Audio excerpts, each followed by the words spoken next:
O tempo para mim é uma criação humana, assim. Para mim o tempo ele não se constrói a partir do relógio, do calendário. Esse tempo limitado, ele é um tempo criado pelo humano. Para mim o tempo ele é para além disso aqui, assim. Ele não tem a lógica racional ou linear. Então é isso que eu tava falando sobre a televisão. Então, depois de 16 anos que eu saí dessa experiência, ou mais já, quase 20 anos que eu saí da experiência da televisão, o tempo me joga para essa reflexão da importância daquilo para minha vida, do quanto aquilo me possibilitou conhecer gente, conhecer equipes e conhecer trabalhos. E hoje, depois disso, eu me sinto uma pessoa melhor por ter feito essa reflexão. Então o tempo demora, às vezes assim, demora para nossa visão da humanidade, mas ele é não linear. Para mim o tempo ele é uma filosofia não linear que às vezes conecta a gente, nos transporta para lugares que nosso cálculo demorou 20 anos, mas que pra gente às vezes é só um segundo.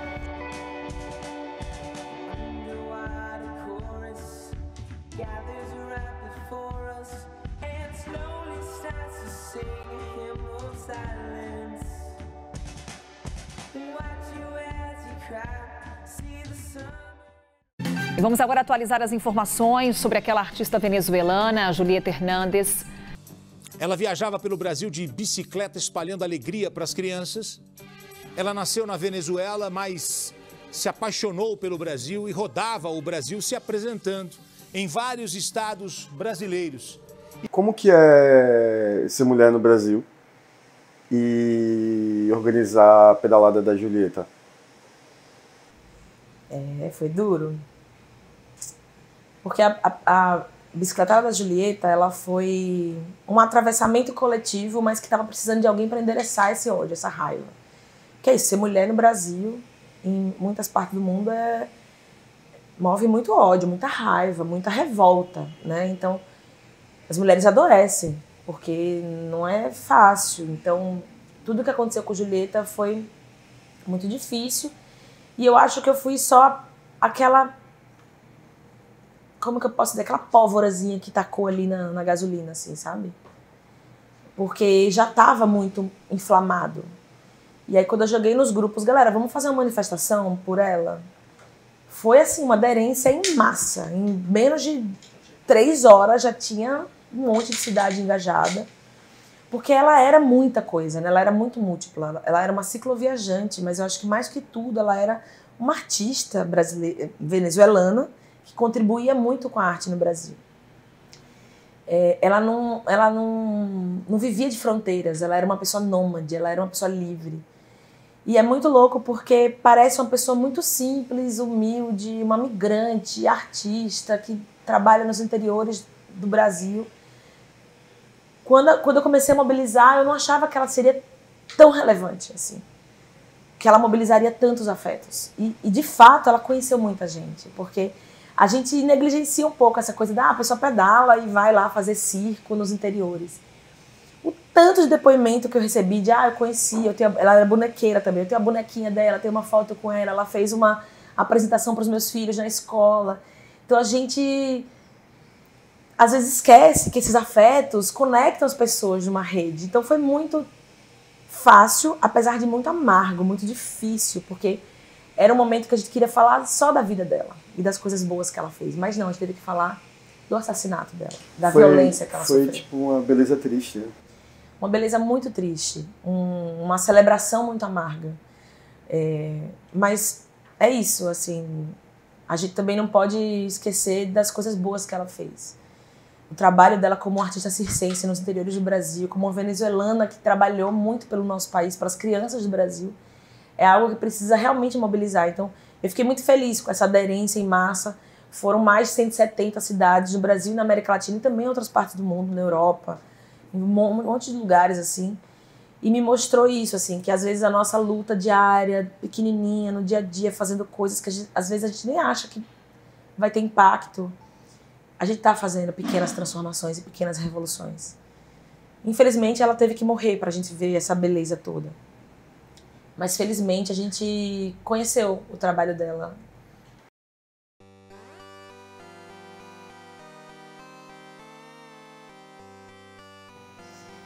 É engraçado porque essa coisa da bicicleta, né, esse símbolo, né, ele foi se construindo na minha vida. Nunca fui militante do uso da bicicleta em Aracaju, quando eu morava aqui.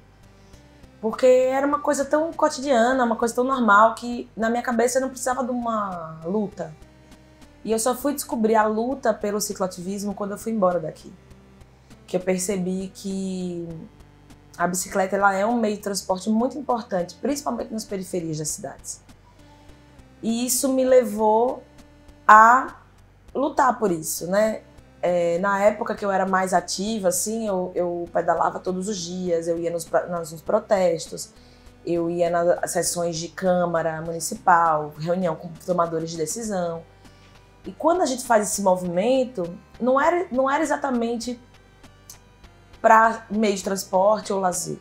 A gente faz isso para que as pessoas tenham a escolha de fazer o que elas quiserem. Então, assim, eu usava muito como meio de transporte, mas o meu meio de transporte também era meu lazer. Era um momento que eu me divertia, era um momento que eu me conectava com outras coisas da cidade, que minha cabeça viajava para outros lugares. Então, é uma linha muito tênue entre transporte e lazer, quando você está no meio de transporte que te instiga a refletir sobre o mundo. Então, quando a gente começou a pensar em políticas de lazer para a cidade, a gente também pensou o lazer esperando que as pessoas pudessem se usar aquele meio de transporte no dia a dia. Então, eu acho que é tudo isso. É lazer, é transporte, é liberdade, é cicloturismo, é desacelerar a cabeça, é tudo. Bicicleta Aí eu descobri uma máquina perfeita.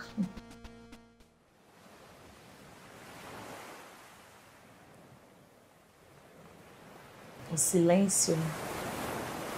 Eu tento usufruir do silêncio todos os dias de alguma forma, assim. Todo dia eu tento ter um tempo de pensar nesse vazio, de ter esse silêncio. Mas a última vez que eu usufruí mesmo dele foi agora que eu estive em Maceió e eu fui à praia e depois visitei os bairros que estão em afundamento lá e depois voltei para a praia. E eu fiz isso com um grupo, mas eu estava muito em silêncio. Tipo, eu não estava conseguindo nem ouvir direito as pessoas. Eu estava muito conectada com a natureza e com as pessoas. E eu fiquei em silêncio, só sentindo o que eu estava sentindo, assim. E só pensando no que estava acontecendo. E aí eu ia pra praia aí sozinha já, sem um grupo, para conseguir assentar essas emoções, assim. Então acho que eu estou entendendo que eu estou fazendo uma coisa muito importante.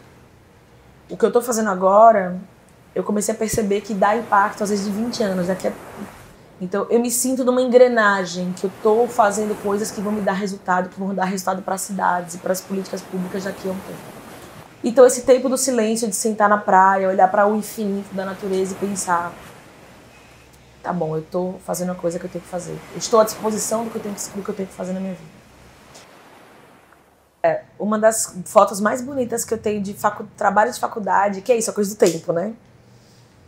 Vez ou outra eu volto nos meus trabalhos de faculdade e vejo que muita linha ativista estava lá já desde os rock, a escola, a faculdade. Uma das fotos mais bonitas que eu tenho é de um pátio de construção, de um prédio, que é tomada por bicicletas aqui. Você quer ver bicicleta em Aracaju, vá em construção. A bicicleta ela é uma realidade. A gente não está reinventando. A Bike Fix ela foi repaginada por um movimento muito urbano, mas ela é uma realidade porque é uma bicicleta simples. A Bike Fix o mote dela é a simplicidade. É tudo que ela tem, é tudo que uma bike precisa ter. Não tem marcha, às vezes não tem freio. Quem mais usa esse tipo de bicicleta é gente que não tem muita grana, inclusive, assim, historicamente, de onde ela vem. Que não precisa gastar dinheiro com revisão, manutenção. É uma bicicleta de baixa manutenção. E aí a gente se reapropria disso, né? Porque a bicicleta ela vai sendo reapropriada por vários grupos. E eu, com certeza, quem mora no Lamarão, trabalha no centro, na Atalaia, com certeza tem todo o potencial e já usa. É que não tem, às vezes, essa dinâmica do que é uma bike fixa para hoje os movimentos jovens e urbanos. E dá de pau, viu? Dá paulada em quem é fixeiro, com certeza. Se você tivesse que fazer uma matéria sobre calor, porque eu tenho visto ultimamente no jornal, as principais redes, né? Eles falam assim: a temperatura nas cidades deve aumentar pelos próximos anos. E eles procuram formas de fazer matérias sobre mitigação, né? Para você não se queimar tanto com o sol, use roupa tal e tal. E ao mesmo tempo, outro tipo de jornalismo, eles têm feito piadas, né? Tipo, o pessoal vai apresentar o telejornal que todo mundo assiste, colocam uma cadeira de praia e uma roupa de praia e tal. E qual seria a sua abordagem para falar sobre as mudanças climáticas? Essa é uma questão de comunicação, né? A gente estava falando sobre jornalismo, isso é comunicação, como você comunica um problema humanitário, uma questão que está atravessando todo mundo de diferentes formas. Eu acho que eu experimentaria, primeiro, levar para a realidade da população, né? Da população, da maioria da população, que é nas periferias, que é nos assentamentos urbanos, que é nos interiores, nas zonas rurais, como que está sendo viver essa onda de calor e de chuvas intensas. Quer dizer, todos os eventos climáticos, eles estão mais intensos. E isso são as mudanças climáticas, as coisas vão ficando mais extremas. A chuva que caía durante um ano em diferentes partes de uma cidade, ela cai em 3 dias num lugar só. Então, eu tentaria ver como as pessoas estão se adaptando a isso. Acho patética essa história de vamos reduzir a mudança climática a um protetor solar, uma roupa, uma praia. Isso é uma abordagem super elitista, racista e limitada da realidade. Eu tentaria fazer, às vezes, expedições urbanas, levar as pessoas para andarem nos lugares que foram afetados por uma chuva forte, por um deslizamento, por ondas de calor extrema e em áreas rurais, onde o produtor rural perdeu toda a safra, porque não choveu ou choveu demais. Eu tentaria abordar a partir da pele. Eu sou uma pessoa muito desse entendimento. A gente pensa onde a gente pisa, onde a gente sente. E ficar em ar-condicionado, produzindo coisas, desconectado do chão, da vida das pessoas, para mim é o problema da comunicação no Brasil.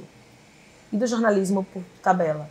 Os jornalistas estão muito precarizados, as produções de televisão, de rádio, de jornal estão muito precarizadas, não tem mais recursos para fazer jornalismo com o pé no chão, olhando para as pessoas. Isso muda tudo, tudo. Quando você olha para uma pessoa que está passando sede e ela mora na beira do rio, como em Santarém, né, todo o Amazonas está vivendo uma seca histórica nos rios, você não tem como você sair de uma experiência dessa achando que então eu vou lá para o meu ar-condicionado e está tudo bem. Falta ir para a rua, falta olhar nos olhos e sentir o calor do sol mesmo. Sentir a diferença do que é você andar embaixo de uma árvore e fora de uma árvore. Você acha que... Eu não vou definir você como jornalista só. Porque, enfim, pode ser muito grande, pode ser muito pequeno. Mas aí você falou que você vai fazendo os projetos e para colher uma coisa daqui a tantos anos, nessa distorção do tempo, e lá daqui a tantos anos você vai estar fazendo... Você acha que esse tipo de profissão, essa área de atuação profissional que você tem, além de ir modificando você como pessoa, você vai mudando seus gostos, você acha que influencia alguma coisa na sua maternidade? Tudo. Influencia tudo. O que é minha vida, o que é minha maternidade, assim, todas as minhas... Essa é a minha bagagem, assim. Muda tudo, assim. E é muito nítido para mim perceber quando eu olho para minha mãe, quando eu olho para minha avó, quando eu olho para gerações anteriores, além da minha, de outras pessoas. Eu tenho muito orgulho de dizer que a minha geração, de fato, assim, eu e a geração da minha idade, das mães da minha idade, estão fazendo uma maternidade muito mais ativa, lutando e batalhando por crianças mais presentes, que se respeite mais as individualidades delas. Agora, eu nunca me imaginei mãe. Eu nunca imaginei que eu conseguiria ter a capacidade de educar alguém. Isso é em si uma loucura absoluta. Às vezes eu olho para ele e falo, como que eu consegui, assim, como que eu estou conseguindo? Quando ele faz uma pergunta curiosa, quando ele faz um desenho, quando ele pergunta uma coisa, eu falo, caramba, tá dando certo. E eu sei lá onde isso vai dar. Porque daqui a mais 15, 16, 17 anos, eu vou olhar e eu posso falar, meu Deus, eu consegui, assim, sabe? O que você acha de adulto que não sabe andar de bicicleta? É muito bom, porque você também não é linear, né? Então eu fico assim. Eu acho uma pena. Assim, eu ensinei muitos adultos a pedalar. Um dos projetos... Essa coisa da bicicleta, ela nunca foi projetada. Nunca, tipo assim, quero viver disso, quero trabalhar com isso. Como eu falei, eu vou me movendo a partir das minhas paixões, dos meus afetos, desses silêncios que eu faço e falo, não, eu quero fazer isso, isso me move, isso me nutre. E a bicicleta foi isso. E uma das coisas que eu fiz quando eu fui morar em São Paulo, que eu percebi esse problema de pessoas adultas não saberem pedalar, eu montei um grupo para ensinar. No começo ela chamava Pedalinas, que ensinava mulheres, e depois transformou-se em Bike Anjo, que começou a ensinar outros gêneros.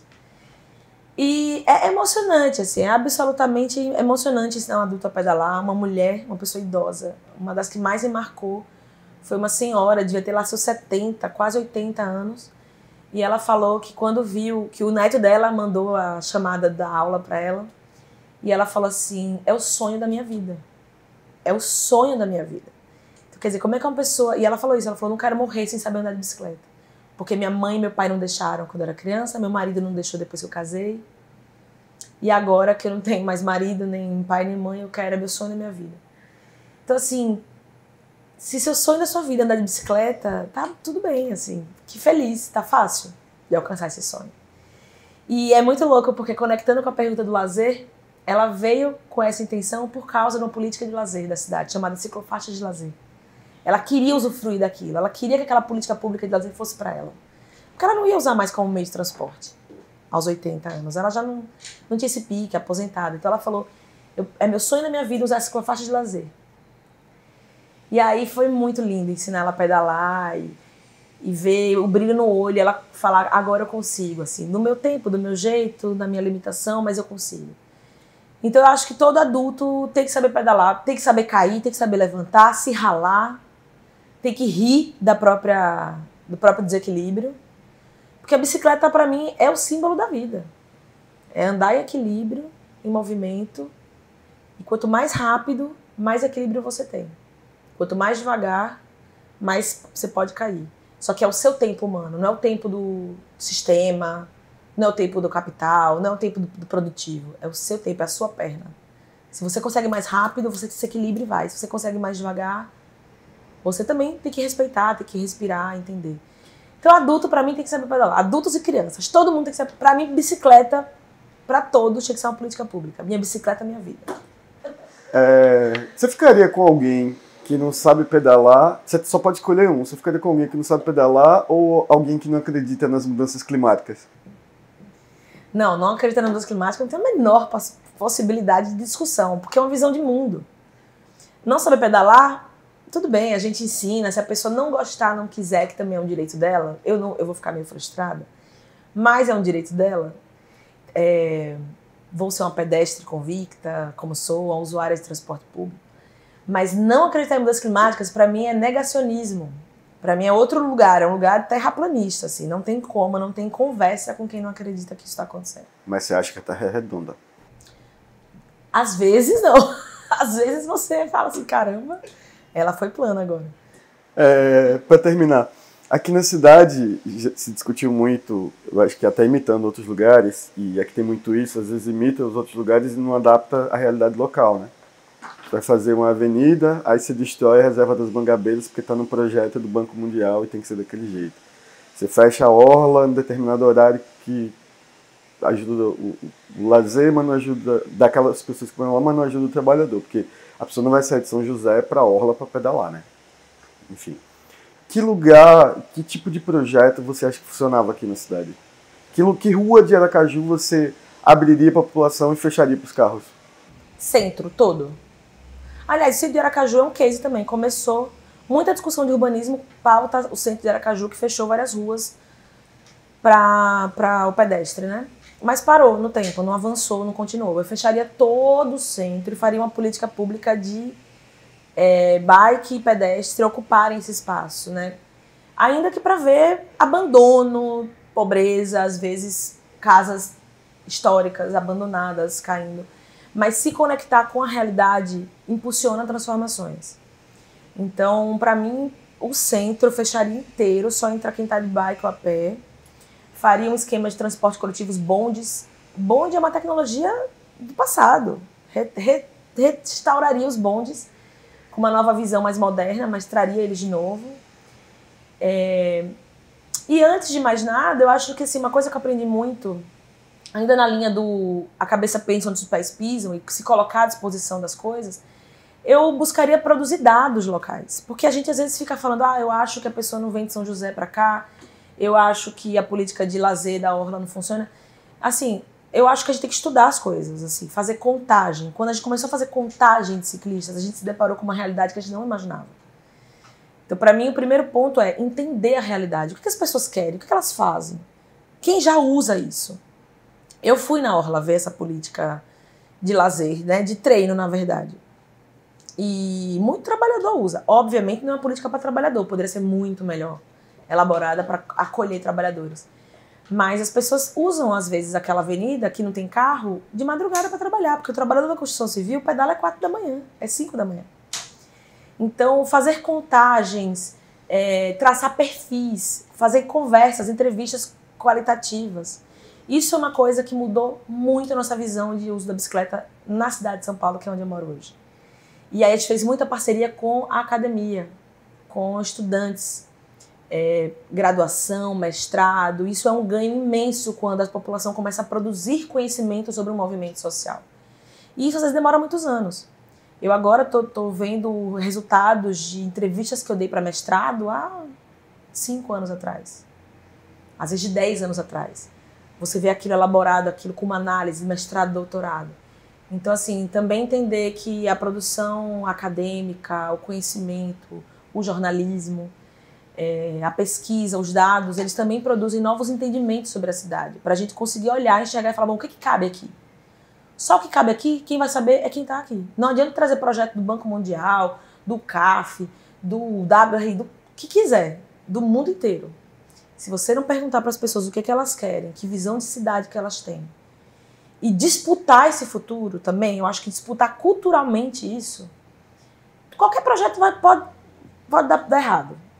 Porque essa visão de fora é uma visão colonial.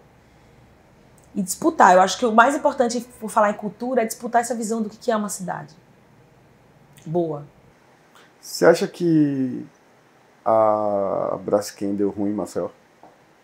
A Braskem eu só não digo que é um câncer porque eu tenho amigos que têm câncer que me alertaram que isso não é uma boa comparação. Porque o câncer é uma doença, mas não é o fim da vida de alguém. A pessoa pode sair daquilo e pode se restabelecer. Então eu não diria que é um câncer a Braskem, mas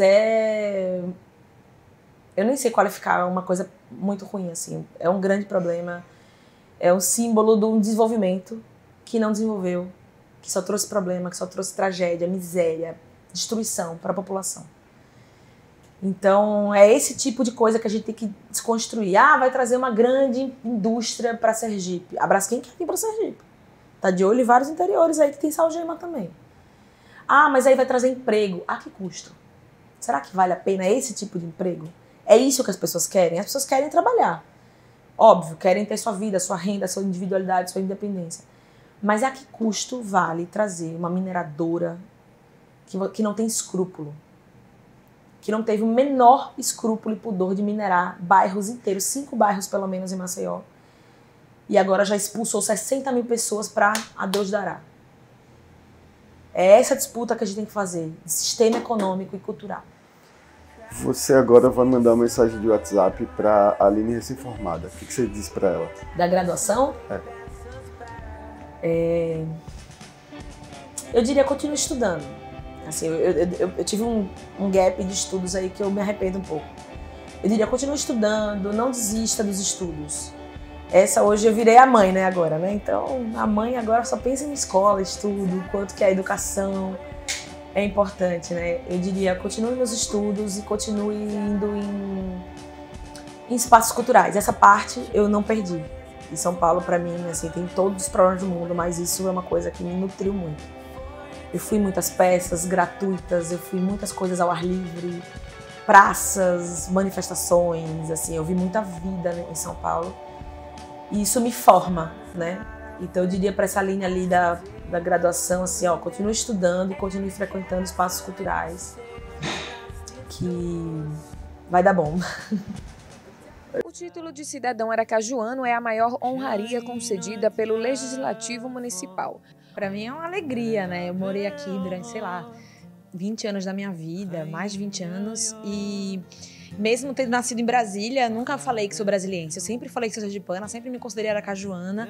Para mim é um reconhecimento, é uma alegria. Eu me sinto, assim, agora promovida, aracajuana mesmo, né? Hoje, atualmente, eu moro em São Paulo e lá eu trabalho com nordestinos também. Então esse título certamente vai ser muito importante para mim. Acabou. Peguei pesado, não? Não. Só que minha cabeça ficou assim.